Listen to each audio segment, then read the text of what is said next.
Bonjour, je m'appelle Alex Corentin. Je travaille au Temps des Fleurs, une entreprise horticole et pépiniériste dans la Saône-et-Loire.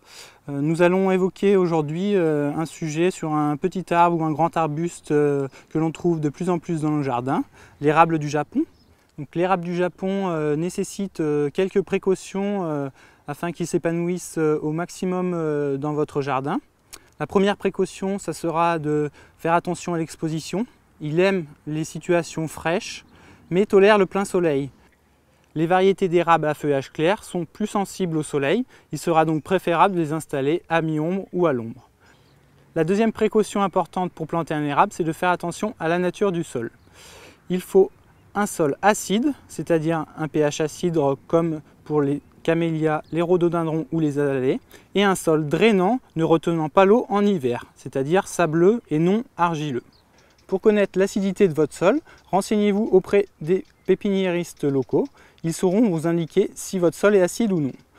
Cependant, on peut acidifier le sol grâce à l'ajout de la terre de bruyère que vous retrouverez chez les artisans du végétal, mais aussi grâce aux écorces de pin qui ont un double emploi et serviront de paillage et d'acidifiant.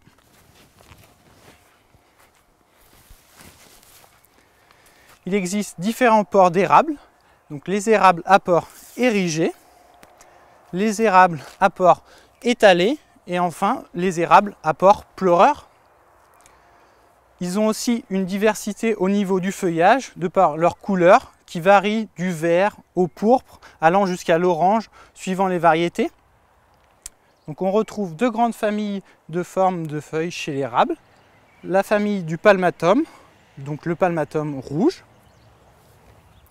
le palmatum vert et pour finir le dissectum, l'autre famille de formes de feuilles avec un dissectum vert qui peut exister aussi en orangé suivant la période.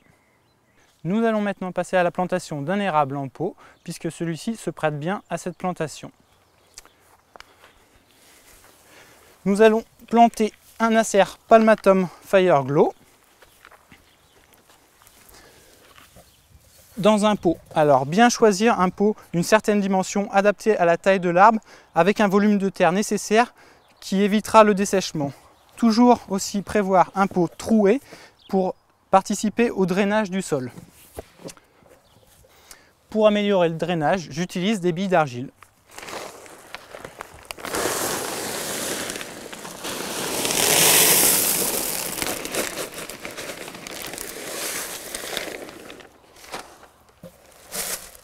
Pour le substrat, on utilise de la terre de jardin et de la terre de bruyère qui va permettre d'acidifier le sol. On mélange à peu près à quantité égale 50% de terre de jardin et 50% de terre acide. Pour le substrat de l'érable, nous allons ajouter la terre de jardin avec la terre de bruyère acide. Nous ajouterons ensuite le biofertile, un amendement organique, à peu près 3 à 4 poignées, suivant la taille de votre pot. Voilà, il ne reste plus qu'à positionner l'arbre. En retirant le pot, on le place au centre du pot. On rajoute la terre.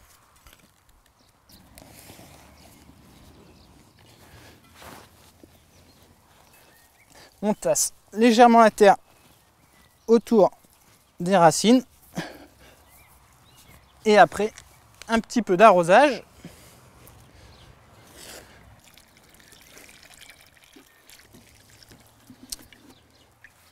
Et voilà notre érable prêt pour être installé sur une nouvelle terrasse.